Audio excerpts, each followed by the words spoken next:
¿Qué tal? Muy buenas tardes, acá el Padre Tomás.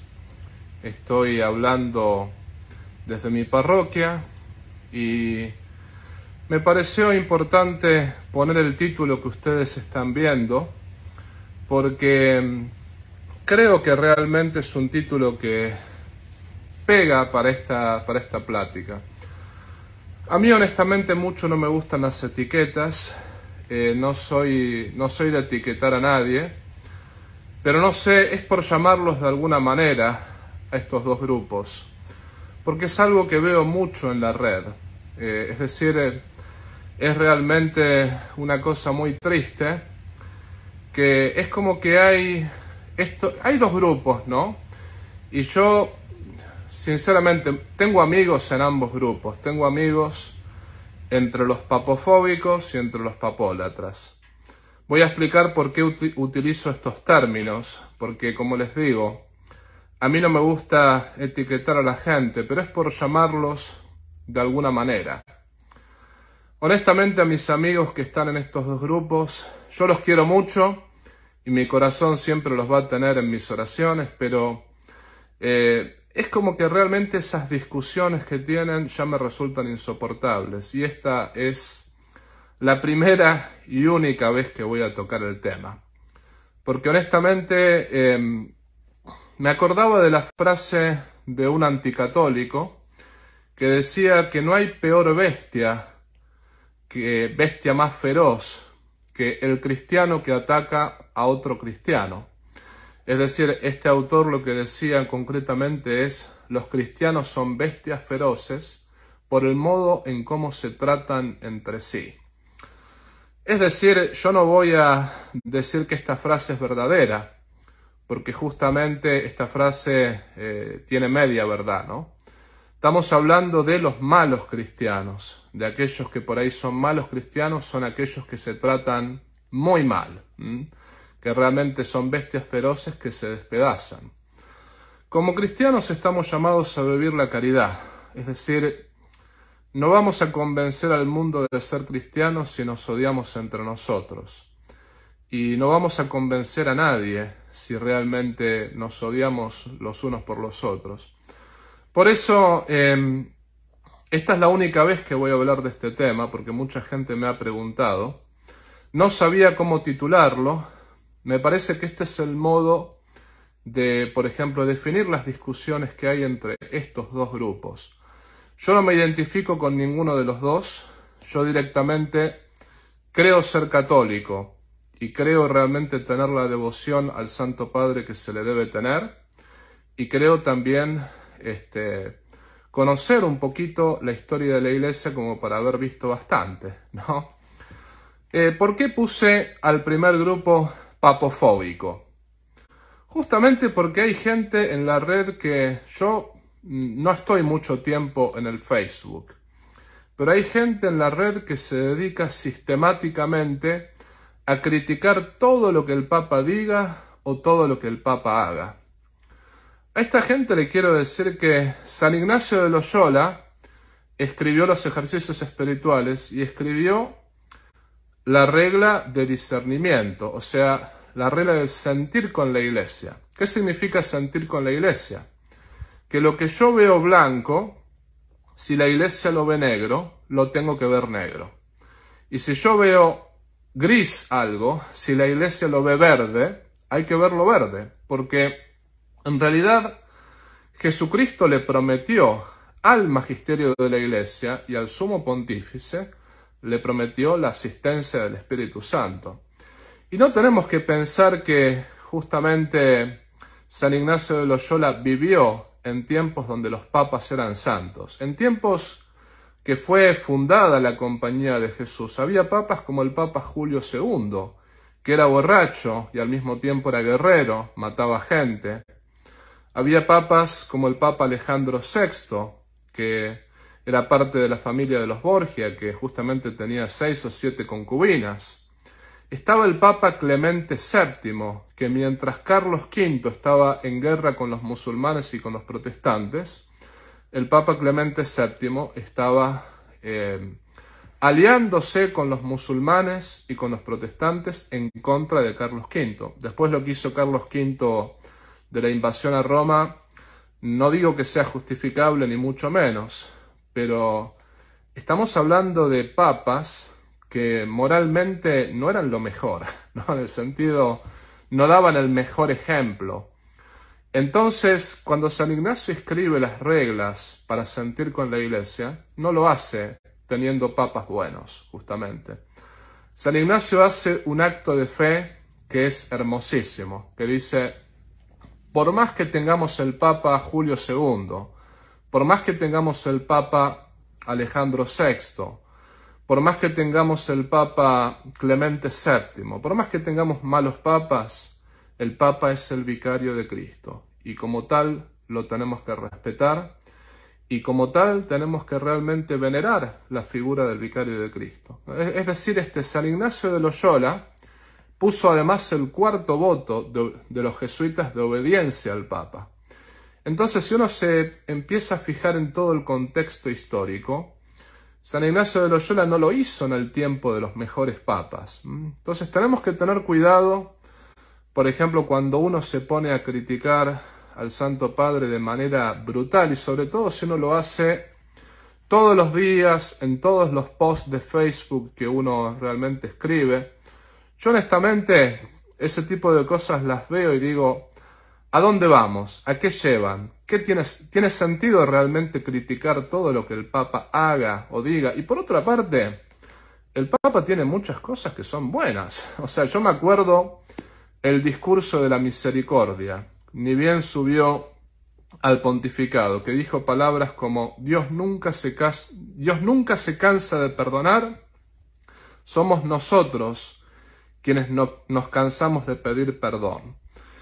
Y yo me acuerdo que cuando el Papa dijo eso, yo tuve filas de personas que se vinieron a confesar, que hace 40 años que no se confesaban, que hace 20 años que no se confesaban. O sea, esa homilía dio muy buenos frutos. Entonces, a mí realmente me da mucha tristeza cuando hay alguien que solamente en las redes sociales a lo que se dedica es a criticar al Santo Padre. No se lleva a nada y tampoco se soluciona nada. Entonces, la papofobia no es una solución a los problemas de la Iglesia. Eso es lo que uno tiene que tener en cuenta. Pero después, por otra parte, están los así llamados papólatras. Está este otro grupo, que también muchas veces yo veo mucho fanatismo en ese grupo también. O sea, que directamente es como que hasta se intenta justificar lo injustificable. Una cosa es el respeto al Santo Padre, lo cual yo también lo tengo y lo voy a tener siempre. Pero otra cosa es negar la realidad. El Papa Francisco tiene muchos aspectos buenos, tiene muchas homilías buenas, pero no nos tenemos que olvidar que así como yo soy un sacerdote, soy un consagrado del Señor, yo también puedo cometer errores. Cualquier error que el Papa cometa no me hace perder la fe, en el sentido, hay 3 niveles de magisterio que uno tiene que tener en cuenta, que muchas veces los católicos no lo tenemos en cuenta esto. Hay 3 niveles de magisterio. El primero es el dogma, o sea, cuando el Papa hace un dogma. Cuando el Papa hace un dogma, él es infalible. No hay contradicciones entre los dogmas desde San Pedro hasta el Papa Francisco. Y sabemos que el último Papa que hizo un dogma fue Pío XII con la asunción de la Santísima Virgen María a los cielos. Ese es un nivel que tenemos que respetar sí o sí, porque si realmente yo no creo en los dogmas de la Iglesia Católica, no soy católico. Eso es así, podemos realmente ser otra cosa, pero nadie es católico cuando no se acepta el dogma en cuanto tal. Pero después está el magisterio ordinario definitivo. Eso es aquello que en concreto no es dogmático, pero que fue afirmado por muchísimos papas. Por ejemplo, cuando el Papa habla del aborto, el aborto fue condenado por muchísimos papas, en muchísimas encíclicas, en muchísimos documentos. No es que se creó un dogma, para hablar de que el aborto está mal. Sin embargo, si más de 100 papas ya lo han dicho, eso constituye magisterio ordinario definitivo. Y eso también tiene que ser aceptado como algo dogmático. Y después está el magisterio ordinario no definitivo, que a eso hay que mostrar religioso asentimiento. ¿Qué quiere decir esto? Que yo tengo que tratar, como decía San Ignacio de Loyola, tengo que tratar de ver las cosas como las ve el Papa. Ahora, supongamos que la veo por la derecha, la veo por la izquierda, la veo por el costado, la veo por el otro costado, la veo acá arriba, la veo acá abajo, y veo que no me cierra, que está mal. Tampoco tengo que tratar de justificar lo injustificable, porque eso no está bien, eso, digamos, eso no es católico tampoco, ¿no?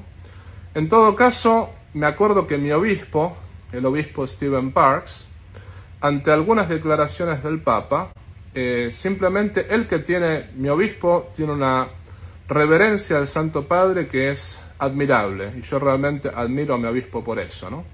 Pero mi obispo mandó una carta diciendo lo que el Santo Padre dijo, no lo dijo como sumo pontífice, lo dijo como autor privado. Entonces tenemos que tomarlo como algo que viene de un autor privado, aunque en este caso es el Papa, pero no constituye un artículo de fe, ni constituye un dogma de fe. Es decir, eso es distinguir los tres niveles: lo dogmático, el magisterio ordinario definitivo y el magisterio ordinario no definitivo. Y después, cuando uno va a la historia de la Iglesia, pongamos el caso de Bonifacio VIII.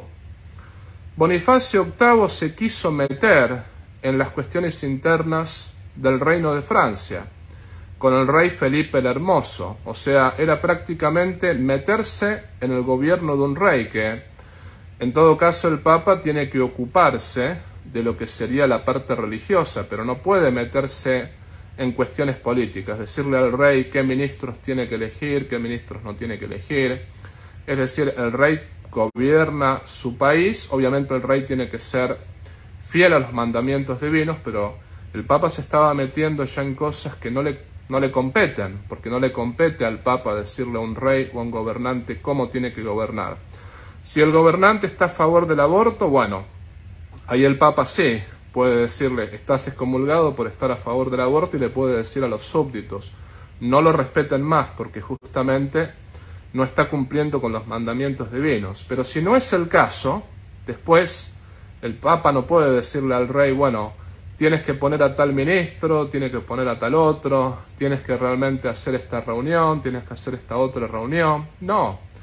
Entonces ahí el Papa Bonifacio VIII sacó la bula Unam Santam, que es la prioridad del poder espiritual sobre el poder temporal, que es una bula magnífica.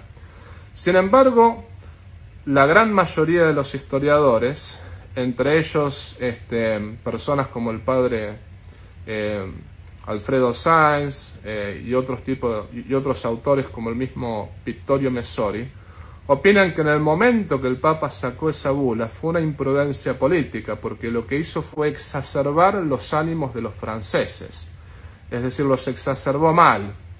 Y ahí fue cuando sucedió que el rey Bonifacio VIII, porque el rey Felipe el Hermoso decide invadir Anagni, y ahí es cuando sucede lo que se llama la famosa bofetada de Anagni, cuando el Papa recibe una bofetada de parte de uno de los soldados del rey que había invadido esa zona, que dicen que ese es el comienzo de la Edad Moderna. Es discutible, pero algunos lo ponen ahí, con la invasión de las tropas de Felipe el Hermoso a Anagni, donde estaba el Papa, que uno de los soldados del rey Felipe el Hermoso le pega una bofetada al Papa, y fue un crimen que jamás tuvo justicia, que jamás fue castigado. Fue una falta de respeto al Papa total de parte de un soldado que era católico. Pero justamente el Papa sacó esa bula, la bula Unam Santam, en un momento que no era políticamente justo, exacerba el ánimo del rey, exacerba el ánimo de los franceses, y es ahí cuando se produce la invasión del rey Felipe el Hermoso a Anagni, y es ahí cuando el Papa Bonifacio VIII recibe la bofetada y empieza, no solamente el rey de Francia, sino que otros reyes empiezan un poquito a perderle respeto al papado. Dante lo pinta en el infierno al Papa Bonifacio VIII, y nadie se escandalizó por eso. O sea, en esa época todo el mundo entendió que si bien la bula fue una bula doctrinalmente perfecta, porque no hay nada que decir con respecto a la bula Unam Santa, todo el mundo entendió que ese fue un error político del Papa. O sea, todo el mundo lo entendió y nadie se escandalizó. ¿Por qué razón? Porque todos distinguían entre lo dogmático, entre el magisterio ordinario definitivo, entre el magisterio ordinario no definitivo. Nadie se escandalizó que Dante lo haya pintado al Papa Bonifacio VIII en el infierno. Y por otra parte estamos hablando de papas como Clemente VII, que ya lo mencioné, se alió con las tropas musulmanas y protestantes contra Carlos V, que estaba defendiendo el catolicismo en toda Europa. Lo que hizo Carlos V después, bueno, sabemos que es completamente discutible, no lo vamos a defender, pero papas como el Papa Julio II, que además de que era borracho, guerrero, vendía indulgencia, fue uno de los que exacerbó a Lutero, que realmente Lutero se escandalizó por la venta de indulgencias del Papa Julio II. Es decir, no tenemos que atribuirle al Papa una confirmación en la gracia. A eso es lo que voy, ¿no? El Papa puede cometer errores, el Papa puede realmente equivocarse políticamente. El Papa es de San Lorenzo. Yo no soy de Boca Juniors porque no soy un buen fan del fútbol, pero supongamos que yo sea de Boca Juniors. Y puede que Boca sea mejor que San Lorenzo, qué sé yo. O sea, hay cosas que son discutibles y hay cosas en las cuales el Papa puede cometer errores, pero que cometa un error no va contra mi fe, ni tampoco destruye la fe católica, ni tampoco me escandaliza, en absoluto. Porque justamente el don de la infalibilidad está cuando el Papa crea un dogma o cuando el Papa habla según el magisterio ordinario definitivo. Cuando el Papa habla según el magisterio ordinario no definitivo, tengo que tratar de ver las cosas como él. Pero si no puedo verlas como él, puedo respetuosamente disentir, y eso no tendría que ser un escándalo para nadie.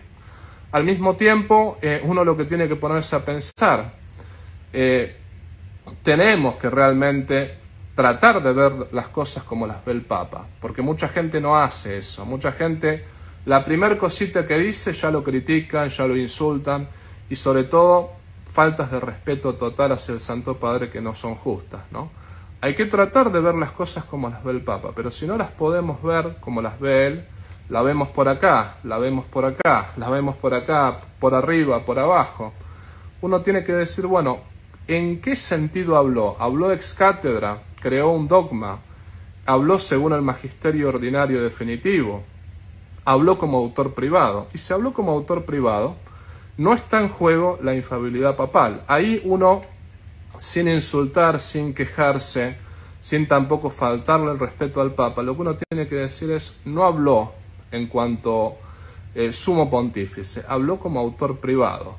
Eso es lo que uno tiene que distinguir. Por lo tanto, queridos amigos, es la primera y última vez que voy a tocar el tema, porque honestamente yo quiero mucho a las personas que muchas veces o son papofóbicas o son papólatras. Y perdón por las etiquetas, no me gustan estas etiquetas, pero es para describir las discusiones bizantinas que yo he leído, no por mucho tiempo, no tengo tanto tiempo honestamente, ¿no? Pero en la red hay mucha gente, por un lado, críticas brutales al Papa. Por otra parte, no solamente están las personas que critican al Papa, sino que aquellos que lo defienden, haga lo que haga. Y yo digo, gente, son insoportables, ¿saben qué? O sea, los quiero mucho, pero son insoportables. O sea, no me voy a prender en esas discusiones y voy a seguir rezando por cada uno de ustedes. Y los quiero mucho, les aclaro que en mi corazón rezo por cada uno de ustedes, pero honestamente déjenme tranquilo con esas discusiones porque ambos grupos son insoportables. Yo, primero siendo párroco, tampoco puedo estar todo el tiempo en las redes sociales, pero segundo, La verdad que yo leo alguno de esos comentarios y me agarro la cabeza porque uno dice, a ver, esto es un desconocimiento total de la doctrina de la Iglesia, de la historia de la Iglesia. Es como que lo que a uno le pinta, y eso es lo bueno y lo malo del Facebook, ¿no? Que hay libertad total de expresión, cada uno opina lo que quiera. Pero justamente esa libertad de expresión a veces nos hace opinar cosas que son completamente equivocadas. Por lo tanto, esta es la primera y última vez que voy a hablar del tema, y no me importa mucho ya las críticas porque a esta altura es como que esta gente es agresiva también con aquellos que no piensan como ellos. Eso lo he visto muchas veces, pero Santo Tomás de Aquino me ha dado el ejemplo en eso. El otro día leía que él, cuando refutaba un error, trataba muy bien al hereje pese a que el hereje lo insultaba o lo agredía. Y Santo Tomás decía, yo trato a los demás como me gustaría que me traten a mí. Bueno, ya las críticas por Facebook o los insultos o los malos tratos ya no me escandalizan, ya estoy curado de espanto, como uno diría, ¿no? Pero le recomiendo a las personas, antes de opinar de un tema, antes de opinar de algo, lo bueno es informarse. Lo bueno es conocer la doctrina católica, lo bueno es conocer la historia de la Iglesia. Yo no soy médico, entonces yo no puedo opinar de medicina todo el tiempo, porque no conozco de medicina. O no soy ingeniero. Muchas veces no puedo opinar de cómo se construyen las torres. O sea, un ingeniero que sabe cómo hacer el mapa de una torre. Entonces, cuando uno se pone a hablar sobre el magisterio de la Iglesia, sobre la historia de la Iglesia, uno tiene que conocer. Entonces, yo recomiendo que uno se informe.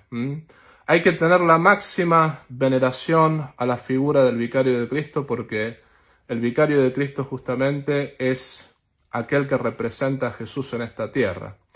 Pero al mismo tiempo lo que yo quiero decir es, tampoco tenemos que justificar lo injustificable, porque esa tampoco es una actitud católica, ¿no? O sea, conozcamos un poquito más la historia de la Iglesia y vamos a saber cómo reaccionar ante las distintas circunstancias y ante los distintos problemas que estamos atravesando ahora.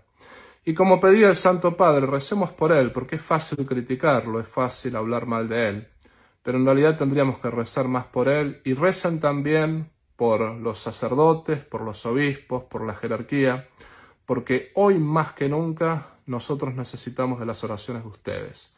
Es decir, si ustedes no rezan por nosotros, nosotros no vamos a poder ser pastores con olor a oveja, como decía el Santo Padre. Es todo lo que tengo que decir. Y ahora, terminando este video, les doy mi bendición y acepto los comentarios que puedan aparecer en mi página de Facebook y en mis cuentas también. El Señor esté con ustedes y con tu espíritu. Os bendiga Dios Todopoderoso, que es Padre, Hijo y Espíritu Santo. Amén. Muchas bendiciones para todos.